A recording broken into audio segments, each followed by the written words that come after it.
Oi, gente. Falar sobre o regime cubano e falar sobre a situação atual de Cuba, vocês sabem das manifestações críticas ao regime porque está faltando vacina e por uma série de outras questões econômicas, não é?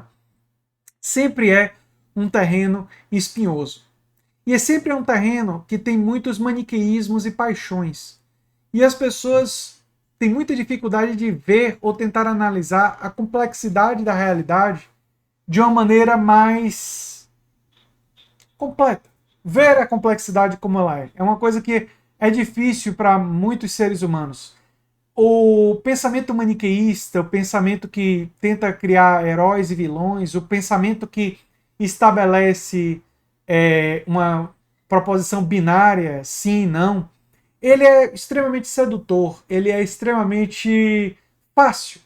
E por isso ele tende a ser adotado em questões como essa. Quando na verdade a realidade ela é muito mais complexa. O regime cubano ele surgiu, e vale a pena lembrar, retirando a ilha de Cuba de ser um paraíso de cassinos, né, da elite do imperial. E tinha uma ditadura violentíssima de Fulgêncio Batista que perseguia qualquer tipo de opositor. Foi uma revolução, sim, com participação popular, justamente para destruir essa ditadura que colocava a ilha a serviço dos interesses do imperialismo norte-americano. Portanto, tem um caráter, eu diria, anticolonial, de um anti-neocolonialismo. Que os Estados Unidos fazia com Cuba era um certo neocolonialismo, e a Revolução Cubana tinha um caráter de ser contrário, de ser um movimento pela independência do país, pela autonomia, para o país responder aos desejos do povo cubano. Então a inspiração da Revolução era, sem sombra de dúvidas, uma inspiração altamente positiva, inquestionavelmente positiva nesse aspecto. Além disso, vale a pena lembrar, o regime cubano foi responsável por uma ampla alfabetização da população em um país que o analfabetismo era gigantesco e alfabetizou o seu povo. Além disso, o regime cubano se tornou referência para a saúde primária. Quando eu digo essas coisas, tem gente que já pensa: ah, você é um apologista do regime cubano, você defende o regime cubano de forma acrítica. Nada poderia estar mais distante da verdade. E aí que entra o maniqueísmo. Os maniqueístas que são de fato apologistas vão se prender apenas à primeira parte. E quando ouvirem a segunda parte, vão dizer: você está a serviço do imperialismo norte-americano e tal. É isso que os apologistas do regime vão dizer. Já aqueles que são, digamos assim, críticos absolutos do regime cubano e não reconhecem nenhum dos méritos, vão pegar os méritos que eu ressaltei no início do vídeo e vão dizer: ah, tá vendo? Você é um apologista do totalitarismo cubano. Quer dizer, não tem como ganhar com essas pessoas, né? O regime cubano, sim, tem esses méritos que eu falei, mas isso não justifica de forma alguma as prisões políticas, a perseguição a artistas, a falta de liberdade de expressão. E o fato da ilha ter sido objeto de pressão do imperialismo norte-americano, de bloqueio do imperialismo norte-americano, ajuda a compreender o autoritarismo. Mas para um democrata radical como eu, para uma pessoa que defende a democracia não apenas como fim, mas como um meio, a democracia como um elemento que deve ser constitutivo dos espaços de trabalho, e nós precisamos ir muito além da oligárquica democracia burguesa, mas e sim em direção a uma democracia verdadeira. Aliás, verdadeira democracia está na crítica da filosofia do direito de Hegel, de Karl Marx, e ele volta a defender isso na Guerra Civil em França, defendendo inclusive, durante aquele período, a democratização dos espaços de trabalho, que ele considera o grande exemplo, né, Marx, a Comuna de Paris, para quem não sabe, né, sugiro conhecer Guerra Civil em França e a defesa que Marx faz da Comuna de Paris como o mais próximo que se chegou do modelo. Marx não era muito fã de adotar modelos, entendia que a história era dinâmica e teria que sempre ajustar as diferentes conjunturas, mas se tem uma experiência histórica que ele elogiou bastante, foi a Comuna. E a Comuna era radicalmente democrática.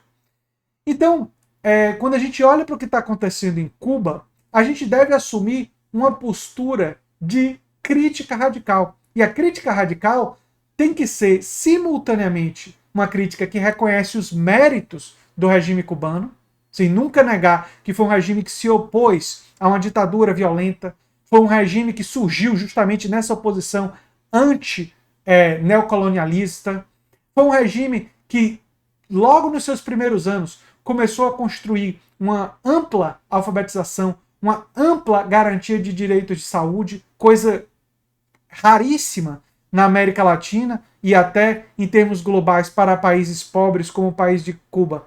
Era uma coisa absolutamente singular, passou a exportar conhecimento de atenção primária para vários países latino-americanos, mas também perseguiu comunidade LGBTQ de uma forma absolutamente intolerável. Também esse regime perseguiu artistas que eram críticos do autoritarismo, quando não deve ser assim que você lida com pessoas que divergem de você. Foi um regime que foi se tornando autoritário e que foi se tornando incapaz de produzir uma democracia profunda nos espaços de trabalho e em seu regime político.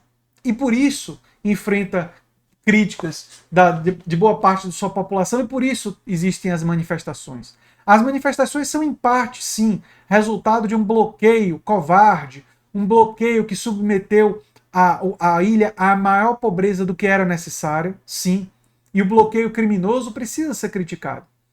Mas o bloqueio não exclui as falhas em falta de liberdade na ilha.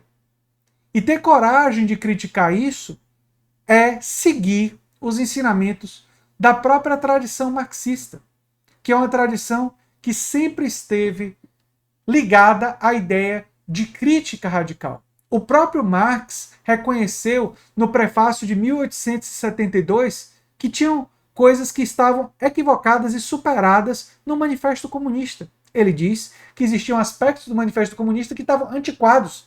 O Marx disse isso em 1872 em relação ao Manifesto de 1848. Ele diz que tinham aspectos do manifesto, especialmente naqueles relacionados à parte política, e recomendou às pessoas a leitura da Guerra Civil na França. Recomendou a leitura de um texto que ele fazia elogios à Comuna de Paris. Ora, ele estava anunciando ali, fundamentalmente, a defesa por encaminhar que o projeto do socialismo não poderia ser apenas pegar o Estado pronto, como ele estava, e colocar ele a serviço da classe trabalhadora. Mas tinha que ser modificar a natureza do Estado para ele ser menos hierarquizado, para ele ser mais democrático. Marx, inclusive, que atuou como jornalista, era um grande defensor da liberdade de expressão. Defendeu isso, inclusive, porque ele, como jornalista e editor, precisava da liberdade de expressão para poder se expressar em seus textos altamente críticos de vários governos. Ele que foi perseguido e teve que acabar os dias dele em Londres, muito mais porque ele foi expulso devido à perseguição política de outros países. Ora, se um dos mais importantes fundadores dessa tradição ideológica justamente defendia isso e defendia uma visão crítica de permanente melhora e de ver a crítica não como algo para destruir, mas como algo para agregar e para construir, cabe sim defender e respeitar o povo cubano na sua crítica ao regime atual, mas dizer que o que foi bom, que foi produzido pelo regime, não deve ser também esquecido. Uma vez, eu aqui no canal citei que a União Soviética foi o primeiro país que fez um sistema universal de saúde. E teve uma pessoa nos comentários, aliás, mais de uma pessoa, vamos ser sinceros, que disse que eu estava justificando as atrocidades do Stalin, porque eu disse isso. A minha resposta a ele foi relativamente simples. reconhecer a realidade que dos méritos do regime soviético não esconde em nenhum momento os crimes também do regime soviético. Não esconde, por exemplo, a perseguição que Stalin fez, não só ao Trotsky, mandando que ele fosse assassinado lá no México, mas a perseguição que ele fez a milhares de pessoas. Além de uma série de outras atitudes violentas e autoritárias com as quais um democrata como eu não tem nenhum compromisso de defender. E os méritos que a gente pode apontar, e existem, eles devem ser apontados não para justificar, jamais para justificar, mas para uma responsabilidade com a realidade, uma responsabilidade com o que de fato aconteceu. E para que o futuro a gente passa a construir algo melhor. E para a gente não falar de Cuba e não falar apenas da União Soviética, vamos falar do Brasil. O Brasil construiu, e eu vou pegar esse exemplo do Brasil para terminar vocês com essa reflexão. O Brasil criou, na Constituição de 88, o Sistema Único de Saúde. E o Sistema Único de Saúde tem muitos problemas. O Sistema Único de Saúde é subfinanciado, o Sistema Único de Saúde tem na sua gestão muito patrimonialismo, uso privado da coisa pública, com muitas indicações políticas que destroem a gestão do SUS por dentro, porque criam descontinuidade administrativa, e o SUS, além disso, tem problemas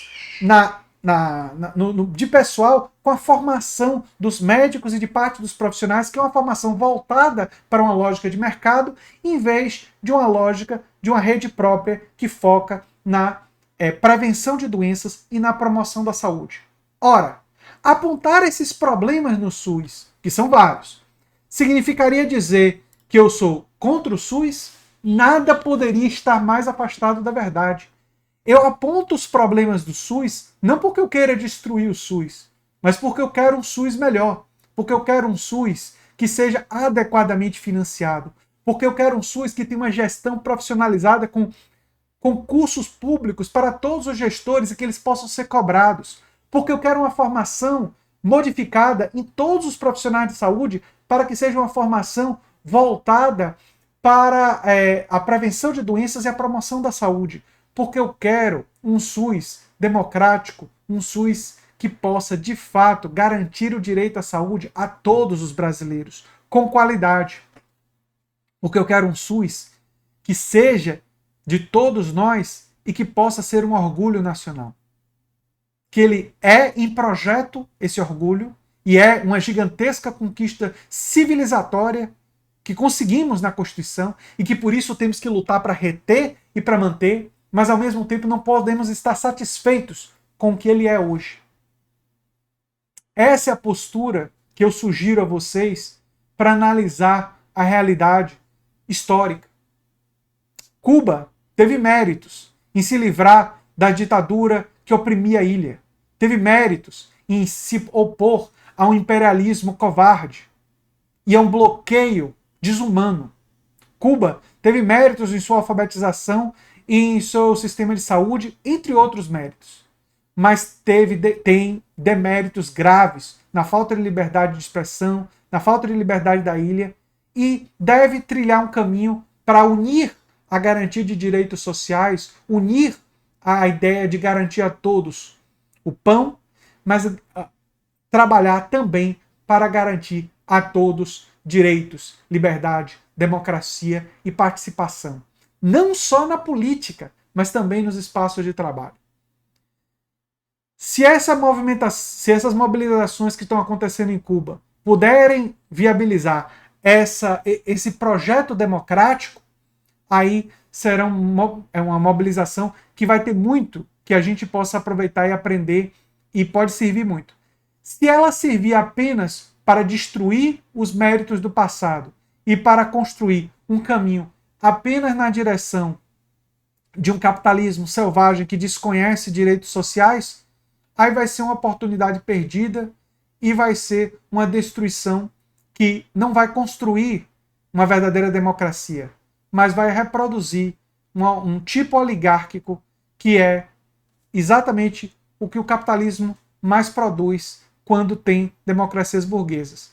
Reproduz repúblicas oligárquicas, em que as elites financeiras dominam a democracia e ditam os seus rumos.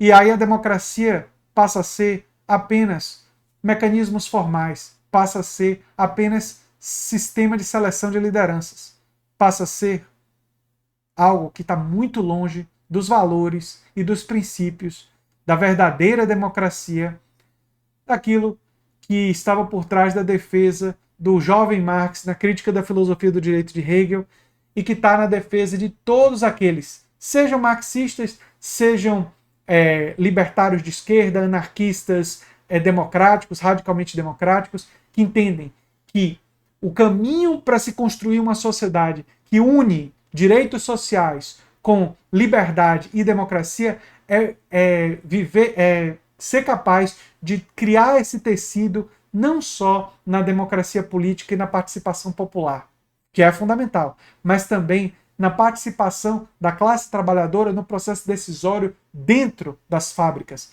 dentro das fazendas, dentro das cooperativas, criando e expandindo um setor cooperado que possa, de fato, refletir os valores democráticos que nós dizemos defender em relação à política para os espaços onde a maioria dos seres humanos passam a maior parte da vida, que é no espaço de trabalho. Era essa a reflexão que eu queria deixar a vocês quando a gente pensa sobre o que está acontecendo com Cuba. Eu não sei o que vai acontecer com essas manifestações, mas a direção que elas vão ter e o que acontecer com a ilha vai definir a minha posição. Porque se a ilha simplesmente se abrir para o capital e perder de vista a garantia de direitos, não vai servir. Mas se a ilha se endurecer em seu autoritarismo e não construir um caminho que una democracia e direitos sociais, também, para um democrata radical como eu, também não vai servir de exemplo. Embora eu respeite e defenda fundamentalmente a autonomia da ilha, e nós não temos o direito de definir por eles o caminho que eles devem ter. Essa decisão pertence aos cubanos. E eu torço para que eles decidam na direção da combinação da liberdade com a igualdade, na combinação da democracia, direitos sociais e de uma democracia mais substantiva, nos espaços de trabalho e na política. É o que eu tenho a dizer sobre isso, gente. Eu sou André Teixeira Jacobina, o canal A Nova Máquina do Tempo, e a gente se vê em breve. Tchau, tchau.